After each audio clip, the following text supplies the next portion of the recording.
Hey guys, and welcome to the next chapter in your Game of Thrones history lesson, and today we're going to be taking a look at the renowned Kingsguard, an order of knights who historically recruit the best sword fighters in the kingdom.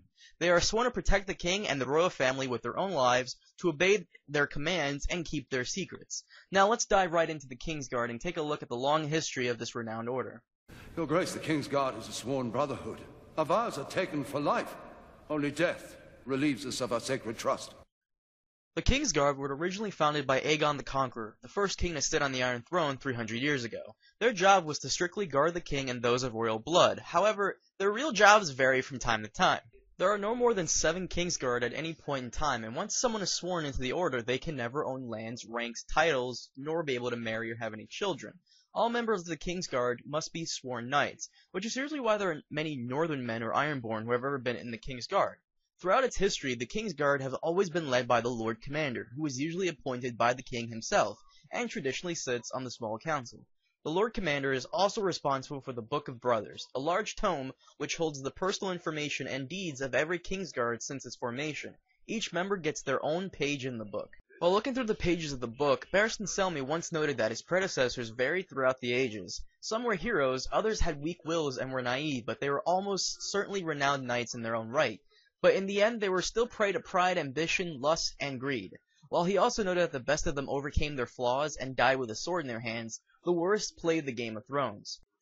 In the Targaryen Civil War, Dance of the Dragons, Viserys, first of his name, had a daughter named Rhaenyra, who he groomed to be his heir. However, when King Viserys died, Lord Commander Criston Cole defied the king's will and named Rhaenyra's little brother, Aegon, the new king. Some believe that the Lord Commander and Rhaenyra had an affair and ended badly. Bitter as he was, he named her little brother as the new king, supposedly to spite her. For this, they called him Criston the Kingmaker. Although some play the Game of Thrones, others fell to their lust. During the reign of Aegon IV, also known as Aegon the Unworthy, Kingsguard member Terence Toyne was caught in bed with one of the king's mistresses, and for this he was dismembered piece by piece while the mistress was forced to watch before meeting her own death. Another instance was Kingsguard getting a little too horny was when Sir Lusamore Strong fathered 16 children with 3 wives. When the King Jaehaerys I found out, he had Lusamore castrated and sent to the wall. As I said before, the duties of the Kingsguard vary. At times they are sent as special task force by the king. During the reign of King Aerys, also known as the Mad King, Sir Arthur Dayne, Barristan Selmy, and Jaime Lannister, they gathered a small force to hunt and eliminate the Kingswood Brotherhood, where Jaime supposedly earned his first kill and was knighted by Arthur Dayne in the process. And during times of war, the Kingsguard also serves as commanders or even symbols of the king on the battlefield. When Rhaegar left at Red Keep to meet Robert on the Trident, several Kingsguard rode with him.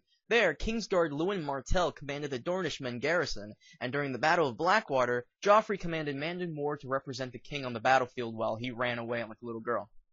So being a White Cloak means you're the baddest of the bad, but the life of the White Cloak involves chastity and oftentimes protecting a king with no moral decency. During the reign of the Mad King, Jaime wanted to intervene during, King Aerys just burning all these people, but his peers told him not to judge him, but to protect them and follow his orders. Joffrey oftentimes commanded Meryn Trent to beat Sansa for his amusement. In the book, when Jaime returns to King's Landing after the war, he assumes his position as Lord Commander, and kind of bitches out Meryn for being a tool. Meryn tells him that the Kingsguard is supposed to follow every command, to which Jaime points out that nowhere in the White Book does the Kingsguard swear to beat women and children. I do like that Jaime says this, but coming from him, it's kind of skeptical since he did kill the king.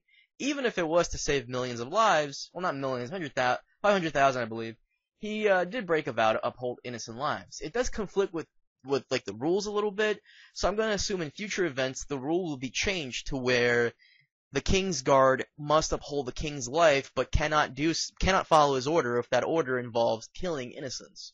So hopefully they change that rule, which they really should. And lastly, I do want to point out that the female monarch version of the Kingsguard, the Queensguard, has been used before in history. During the Dance of the Dragons, Rhaenyra was the first to implement those sworn to defend her and her family, and the second time is when Daenerys Targaryen revives it with Jorah Mormont and Barristan Selmy joining in the ranks. I am Barristan Selmy, Kingsguard to your father. Allow me to join your Queen's Guard, and I will not fail you again. Also, I'd be remiss to say this, even variations of the Kingsguard have been known to exist. One such instance is during the War of Five Kings when Renly Baratheon instates his own version called the Rainbow Guard. I shit you not. The gay guy had his own elite bodyguard force called the Rainbow Guard. Apparently this wasn't because the rainbow is associated with gay rights in Westeros, but because it's connected to the Faith of Seven, who see the rainbow as a religious symbol. Martin stated that it wasn't a play on gay rights, but HBO decided to call them Renly's Kingsguard instead, to avoid any backlash from gay rights activists. Thanks for watching. If you enjoyed the video, make sure to rate, comment, favorite, and subscribe for more in the future. And be sure to like us on Facebook as well. Also, don't forget to renew your HBO subscriptions, for the new season will begin in 2 weeks. Anyways, thanks again for watching, and have a good one.